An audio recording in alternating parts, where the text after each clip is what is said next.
Por favor, señor. ¿Puede leer esta carta? Es muy importante. La voz temblorosa de una niña de 7 años rompió el imponente silencio del vestíbulo corporativo, mientras sus pequeñas manos apretaban un sobre arrugado como si fuera su tesoro más preciado. Detrás de sus ojos azules brillaba una determinación que desafiaba su corta edad. Nadie en aquel lugar imaginaba que aquellas palabras inocentes estaban a punto de abrir un secreto guardado por años y una verdad que cambiaría destinos para siempre. Y antes de seguir, permíteme desearte salud y paz. Dime, ¿desde qué país y a qué hora estás viendo esta historia? La mañana en Madrid amanecía con un cielo claro de otoño. El aire fresco recorría la Gran Vía, y los transeúntes se arropaban con bufandas ligeras mientras el bullicio de la ciudad despertaba. En la planta alta de un edificio de oficinas con fachada de cristal, don Manuel Ortega contemplaba desde su despacho el movimiento de los coches, el ir y venir de la gente, los cafés que abrían sus puertas con olor a pan recién horneado. Tenía a sus pies una ciudad entera, y sin embargo, en su interior, un vacío difícil de llenar. Su secretaria le había dejado la agenda sobre la mesa. Reuniones con inversores, llamadas de negocios, una cena con políticos. Todo calculado, todo bajo control. Y aún así, mientras ajustaba la corbata frente al reflejo del ventanal, Manuel sintió ese mismo hueco que lo acompañaba desde hacía años, como una grieta silenciosa que ninguna riqueza lograba tapar. Su chofer lo esperaba abajo, el coche negro aparcado justo frente a la acera. Al bajar, un par de vecinos lo saludaron con un «Buenos días, don Manuel», mezcla de respeto y distancia. Él respondió con un gesto breve de la cabeza. En la radio del coche sonaban noticias sobre la vendimia en La Rioja, las fiestas del vino que llenaban los pueblos de música y risas. Manuel apenas escuchaba. Su mundo estaba muy lejos de esas celebraciones populares. Lo suyo era cerrar contratos, hablar de millones, levantar edificios en la Castellana. La calidez de las costumbres españolas le resultaba casi ajena, como si pertenecieran a otra vida que nunca había tenido. Llegó al café de costumbre en la esquina de Gran Vía con Callao. El camarero, un hombre mayor con delantal blanco, lo recibió con una sonrisa. ¿Lo de siempre, señor Ortega? Un café solo y tostada con tomate. Manuel asintió en silencio. Se sentó en la mesa junto al ventanal y abrió el portátil. Observaba a la gente entrar y salir.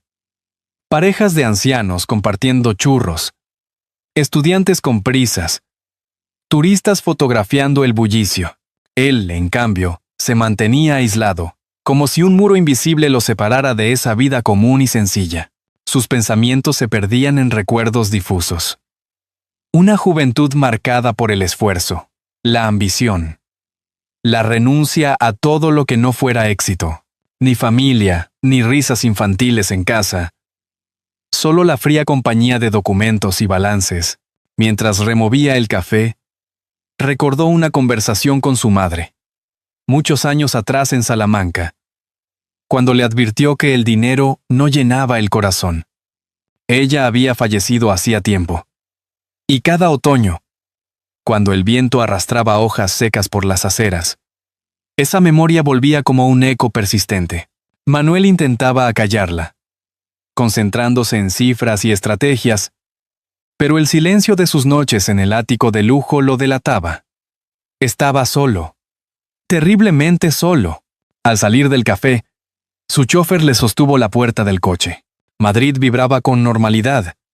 Niños cruzando de la mano de sus madres. Un organillero tocando en la esquina. El olor a castañas asadas flotando en el aire. Era una ciudad llena de vida. Pero para Manuel todo sonaba lejano, como si la música de fondo perteneciera a otra obra. Subió al coche, abrió la carpeta de proyectos y repasó los planos de una nueva torre en Chamartín. La ciudad crecía gracias a él. Y sin embargo, dentro de sí, sentía que nada crecía. Solo quedaba la rutina de un hombre que lo tenía todo y al mismo tiempo no tenía nada. Esa tarde, ya en su oficina, un retrato enmarcado llamó su atención. Una foto antigua, casi olvidada, que había quedado en un cajón y que su secretaria había colocado sin saber, una imagen de juventud en la universidad con Clara Jiménez, la muchacha de ojos dulces que un día había amado y de la que se había distanciado para perseguir su ambición. Observó la foto unos segundos, sintió un estremecimiento y enseguida apartó la mirada. Se reprendió a sí mismo. Eso fue hace décadas, Manuel. Ahora eres otro hombre. Pero el eco de aquel recuerdo se quedó flotando, como si el pasado estuviera a punto de regresar disfrazado de sorpresa. Cuando el sol cayó sobre Madrid y las luces de la Gran Vía encendieron su brillo dorado, Manuel Ortega se encontró de nuevo solo en su ático. Encendió la chimenea. Se sirvió una copa de vino Ribera del Duero y abrió el correo en su ordenador. Nada fuera de lo común. Propuestas, invitaciones, recordatorios. Sin embargo, una sensación extraña lo recorrió, como un presentimiento que no sabía explicar. Caminó hasta la terraza. Contempló la ciudad iluminada y murmuró para sí mismo: ¿qué me falta? ¿Qué me falta? El viento frío del otoño no le dio respuesta. Pero en el fondo sabía que algo, o alguien, irrumpiría pronto en su vida para desarmar toda esa perfección aparente. La mañana siguiente, Manuel Ortega salió de su oficina en la Castellana con gesto serio. El tráfico de Madrid rugía alrededor. Pero él apenas lo notaba. Su mente seguía ocupada en reuniones y cifras cuando una voz suave lo detuvo en plena acera. ¿Es usted don Manuel Ortega? Al girarse, se encontró con una niña de unos 9 años. Cabello castaño recogido en 2 trenzas. Ojos grandes que lo miraban con timidez, pero también con determinación. Llevaba un abrigo sencillo, gastado en los puños, y sostenía en sus manos un sobrealgo arrugado. Manuel frunció el ceño, incómodo. La niña respiró hondo, como si reuniera toda su valentía, y extendió el sobre. Me llamo Inés Jiménez. Esta carta es de mi madre, Clara. El nombre lo golpeó como un trueno. Clara, aquella joven de Salamanca que había marcado sus años de estudiante, a quien había amado con un fervor ingenuo antes de marcharse en busca de ambición. Con manos algo temblorosas tomó el sobre y lo abrió allí mismo, en medio del bullicio madrileño.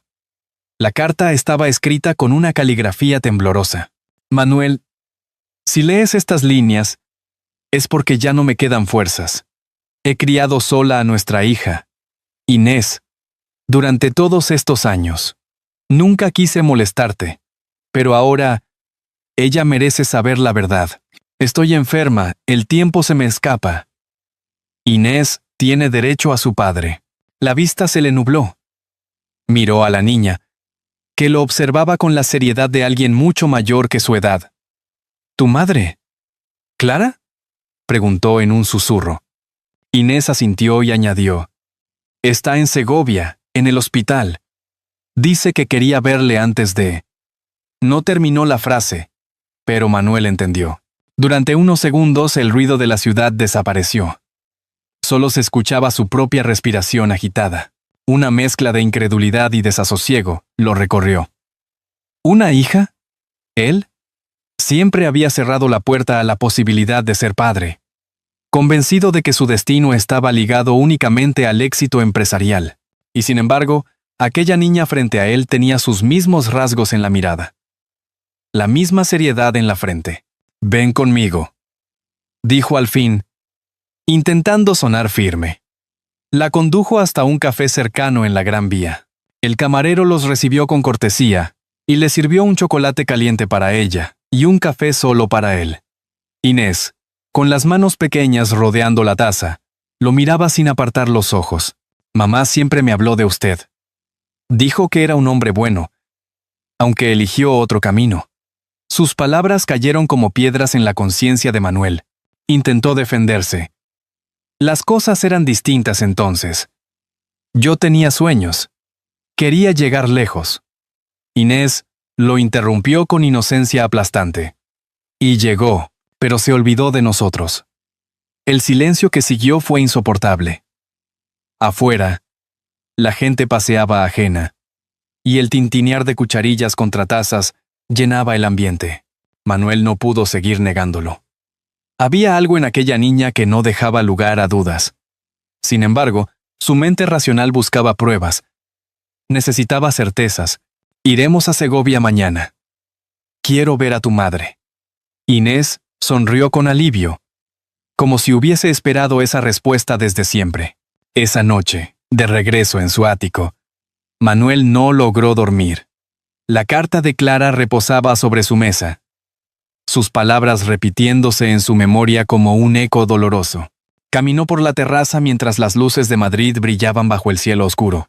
Por primera vez en muchos años, no pensaba en contratos ni en torres de cristal, sino en los ojos de una niña que lo había llamado padre sin decir la palabra. El amanecer lo encontró decidido. Haría el viaje a Segovia. Tenía miedo, lo sabía, pero también presentía que aquel encuentro podría cambiarlo todo. Mientras cerraba la maleta ligera, volvió a mirar la foto de juventud con Clara, que había dejado sobre la mesa. El pasado había regresado con fuerza, y ya no había marcha atrás. La carretera hacia Segovia serpenteaba entre colinas otoñales teñidas de ocres y dorados. Manuel conducía en silencio, con Inés sentada en el asiento trasero junto a la niñera que Clara había confiado para acompañarla en el viaje a Madrid. No había querido chofer esa vez. Necesitaba sentir el volante, la carretera, el contacto con el mundo real. Lejos de las reuniones y las oficinas, cada kilómetro lo acercaba no solo a Segovia, sino también a un pasado que había tratado de enterrar bajo ladrillos y contratos. Al llegar, el aire fresco de la sierra lo envolvió.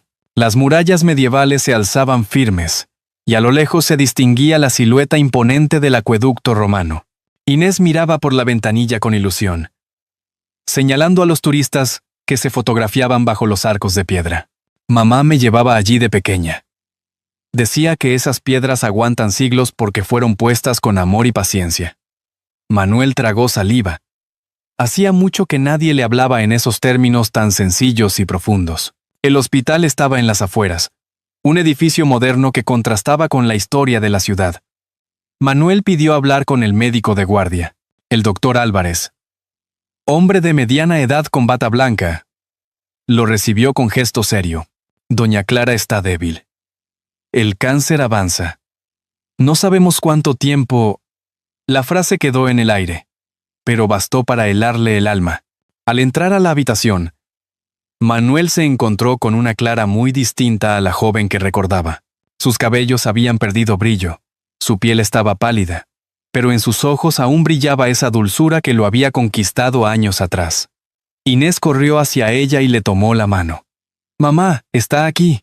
Clara levantó la vista, y cuando sus ojos se cruzaron con los de Manuel, el tiempo pareció detenerse. Él avanzó despacio, inseguro. «Clara», murmuró, sin saber qué decir. Ella esbozó una sonrisa cansada. «Tardaste, Manuel. Pero al menos llegaste». Juan. El silencio se llenó de recuerdos. Las noches de juventud en Salamanca, los paseos por la plaza mayor iluminada, los sueños compartidos antes de que la ambición los separara. Manuel se sentó junto a la cama, sin apartar la mirada de ella. «¿Por qué no me lo dijiste antes? ¿Por qué cargar sola con todo esto?», preguntó con voz entrecortada. Clara respiró hondo. «Porque sabía que para ti lo importante era triunfar. No quería ser una carga, ni que Inés creciera sintiéndose rechazada. Preferí darle lo que pude, aunque fuera poco». Inés escuchaba en silencio, apretando la mano de su madre. Manuel se inclinó y susurró. «¿Y ahora? ¿Qué esperas de mí?». Clara le sostuvo la mirada, con lágrimas en los ojos. «Que no la abandones. Que le des lo que yo ya no podré darle.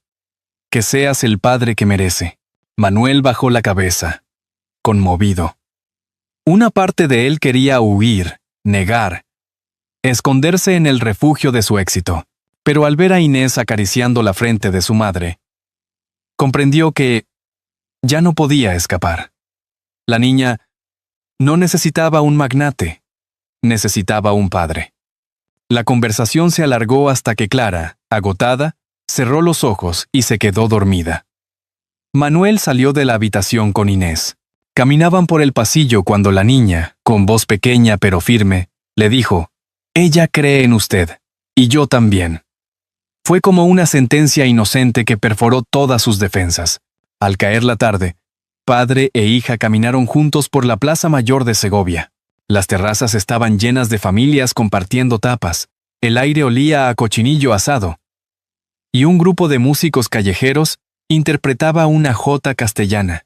Manuel, por primera vez en años, se sentó en un banco a observar la vida pasar. Inés, con su abrigo sencillo, apoyó la cabeza en su hombro. El sol se escondía tras la catedral gótica cuando Manuel comprendió que el destino lo había alcanzado. Podía seguir negando, encerrarse en su torre de cristal en Madrid, o podía aceptar lo que la vida le ofrecía. Una hija que lo necesitaba y una mujer que, incluso en la enfermedad, aún le confiaba lo más sagrado. El corazón le latía con fuerza. Por primera vez, Manuel Ortega temía perder algo que el dinero no podía comprar. Los días siguientes en Segovia estuvieron marcados por visitas al hospital y silencios compartidos. Manuel acompañaba a Inés cada tarde para estar con Clara. Y aunque trataba de mostrarse fuerte, su interior era un torbellino. Entre los pasillos blancos y el olor a desinfectante, sus recuerdos lo asaltaban con más fuerza. Los paseos en Salamanca. Las promesas nunca cumplidas. La decisión de abandonarlo todo por la ambición. Ahora esas decisiones le pesaban como cadenas invisibles. El doctor Álvarez, viendo la tensión, sugirió realizar una prueba de ADN. «Será mejor para todos», comentó con calma. «Sobre todo para Inés, que merece certeza». Manuel aceptó. Aunque en el fondo sentía que no necesitaba pruebas. Había visto en la mirada de la niña un reflejo de sí mismo, una verdad que las palabras no podían negar. Sin embargo, para Clara, que quería dejar todo en orden, el examen era necesario. La mañana del resultado, Manuel se presentó en el hospital con un nudo en la garganta. Inés llevaba su muñeca preferida bajo el brazo y le sonrió con inocencia.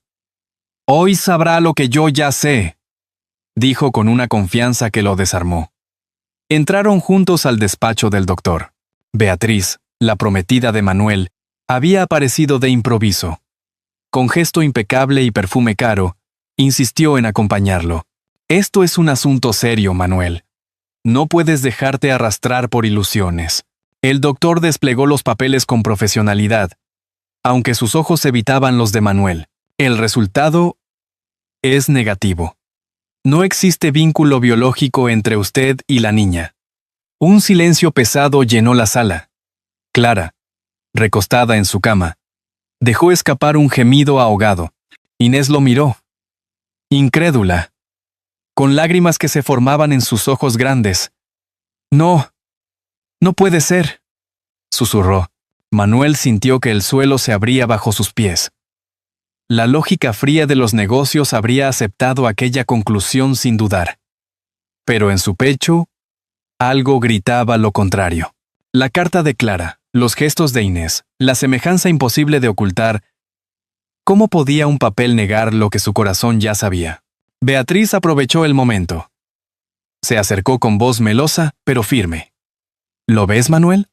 Solo era un intento de aprovecharse de ti. Esta mujer busca asegurarse un futuro a través de esa niña. Debes cortar de raíz este engaño». Sus palabras envenenadas cayeron como cuchillos. Manuel guardó silencio, incapaz de reaccionar. Pero en su mirada brillaba la confusión. Clara, con un hilo de voz, alcanzó a decir: «Te juro que Inés es tu hija. No sé qué pasó con esa prueba, pero yo lo sé en mi alma». Inés corrió hacia Manuel, abrazándole la cintura con desesperación. «Papá, no les crea. Usted es mi padre. Lo siento aquí». Y se llevó la mano al corazón.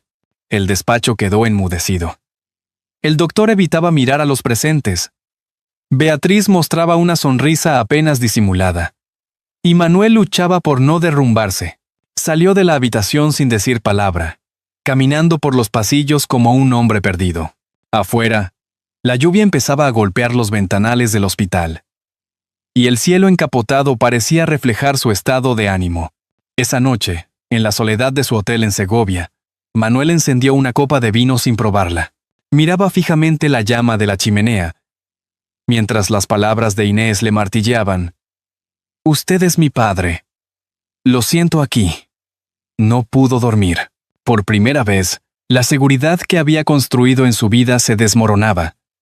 Y sin embargo, debajo de la duda, una certeza latía más fuerte que cualquier documento. Al amanecer, se prometió a sí mismo buscar la verdad, aunque tuviera que enfrentar a todos. No podía abandonar a Clara en su enfermedad, ni a Inés en su inocencia. El instinto le decía que alguien había manipulado la situación. Y Manuel Ortega nunca se quedaba de brazos cruzados cuando lo desafiaban. La tensión no tardó en desbordarse. Después de aquella prueba negativa, la atmósfera en el hospital se había vuelto insoportable.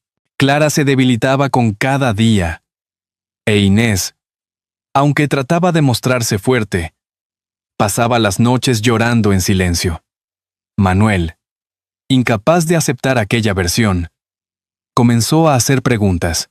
Sabía, por experiencia, que en los negocios los documentos podían manipularse, y algo en su instinto le advertía que aquel informe escondía una trampa.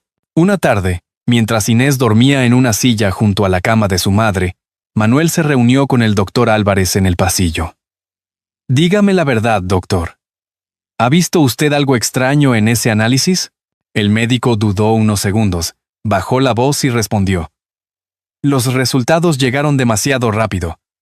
Y desde un laboratorio privado que yo no solicité. Fue su prometida, doña Beatriz, quien gestionó todo». Aquellas palabras encendieron en Manuel una furia silenciosa. Esa misma noche regresó a Madrid en secreto y pidió una segunda prueba, esta vez en un centro independiente del Hospital 12 de Octubre. Guardó el secreto incluso de Clara. No quería darle falsas esperanzas. Solo Inés percibió algo en su actitud, pues lo miraba con fe ciega cada vez que él la acompañaba. «Sé que volverá con buenas noticias. Lo sé», le dijo en un susurro. Y esa inocencia le dio fuerzas. Los días de espera fueron interminables.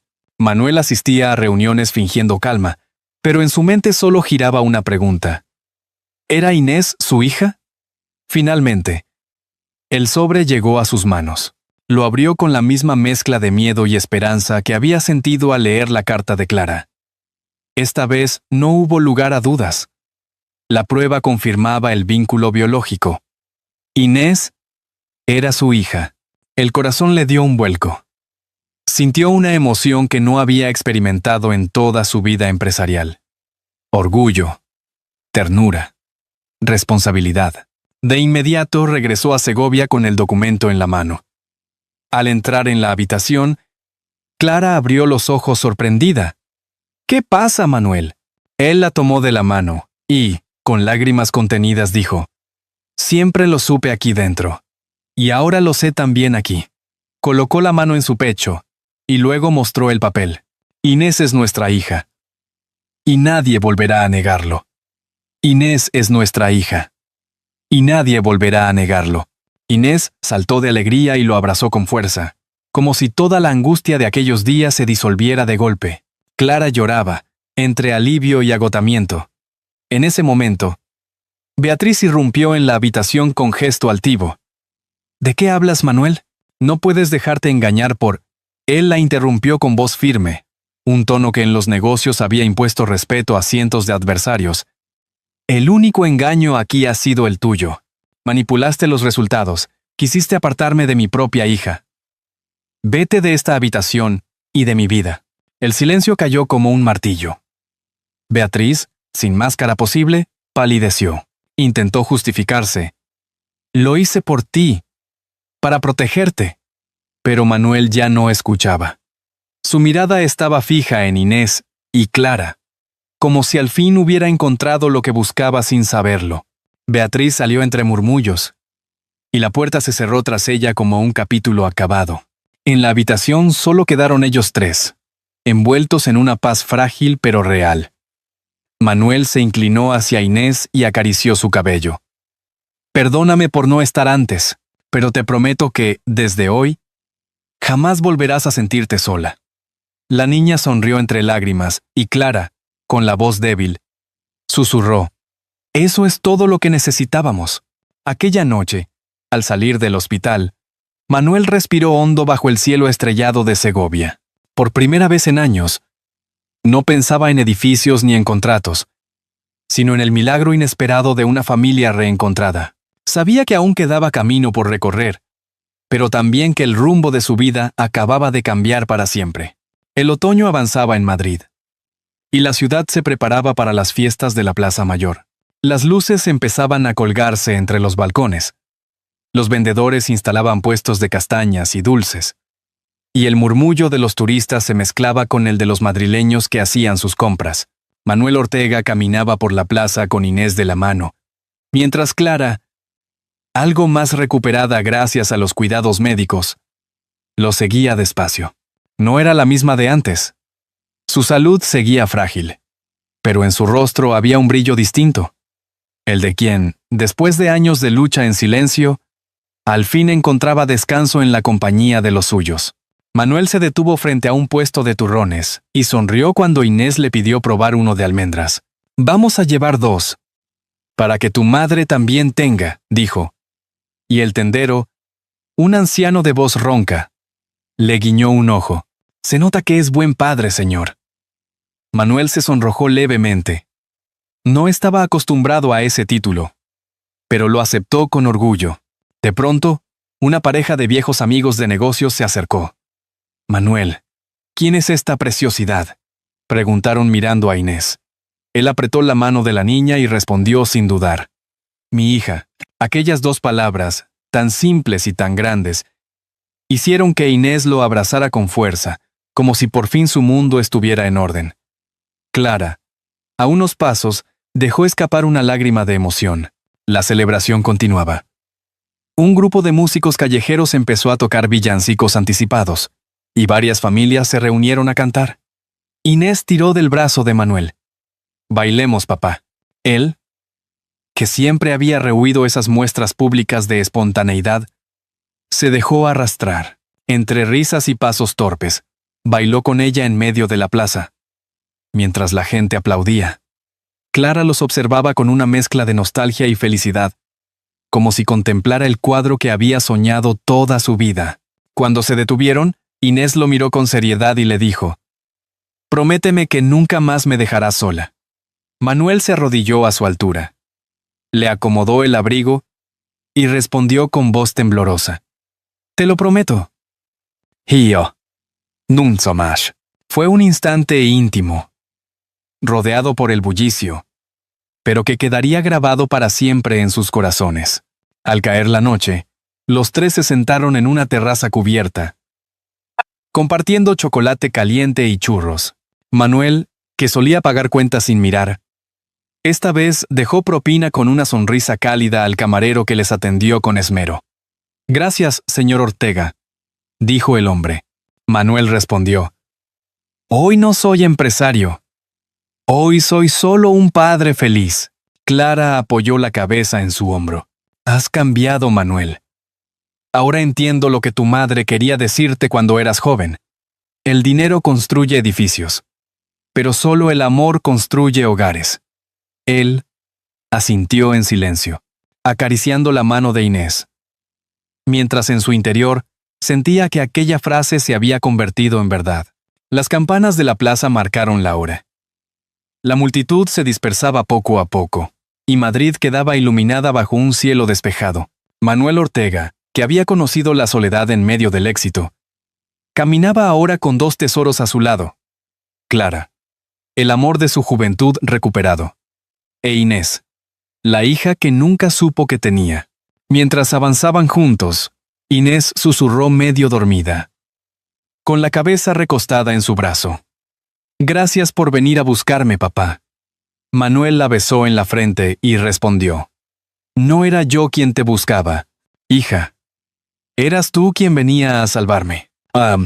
Y así, entre luces festivas y el murmullo de la ciudad, la familia recién reunida se perdió entre la multitud, sabiendo que, aunque el futuro guardara pruebas difíciles, habían encontrado lo más importante, la fuerza de la sangre, la redención del pasado y el poder eterno del amor familiar. En las noches de otoño, cuando las luces de la Plaza Mayor iluminan los adoquines y las familias se reúnen para compartir un chocolate caliente, queda en el corazón la imagen de un hombre que aprendió demasiado tarde, pero a tiempo aún. Lo que realmente importa no fueron los contratos, ni las torres de cristal en la Castellana, sino la mano pequeña de su hija que lo llamó papá, y la mirada cansada de la mujer que nunca dejó de confiar en él. Y mientras caminaban juntos entre la multitud, supo que la vida le había regalado una segunda oportunidad. Si esta historia ha tocado tu corazón, te invito a escribir el número 1 en los comentarios. Si no, o si quieres compartir otra visión, marca el número 0, porque al final lo que queda no es la riqueza ni el poder, sino la capacidad de pedir perdón y volver a empezar. El amor familiar, cuando se cultiva con humildad, tiene la fuerza de sanar heridas antiguas y dar sentido a los días que nos quedan. La bondad a veces tan sencilla como un abrazo, un gesto de cuidado o un te necesito, puede cambiar destinos enteros. Igual que una lámpara encendida en la ventana de una casa solitaria puede guiar al caminante extraviado en la noche, un acto de amor es suficiente para alumbrar los pasillos más oscuros de la vida. Y esa lección, tan simple y tan honda, nos recuerda que nunca es tarde para elegir lo esencial. Querido oyente, quizá este relato sea un espejo donde ver reflejadas tus propias memorias, errores cometidos, ausencias que aún pesan, pero también la certeza de que siempre queda tiempo para amar. Tómate un momento para pensar a quién deberías tender la mano hoy. Y si sientes que esta historia te ha acompañado, compártela con alguien a quien quieras, porque al final, lo único que realmente llevamos con nosotros es la huella de los abrazos dados y recibidos.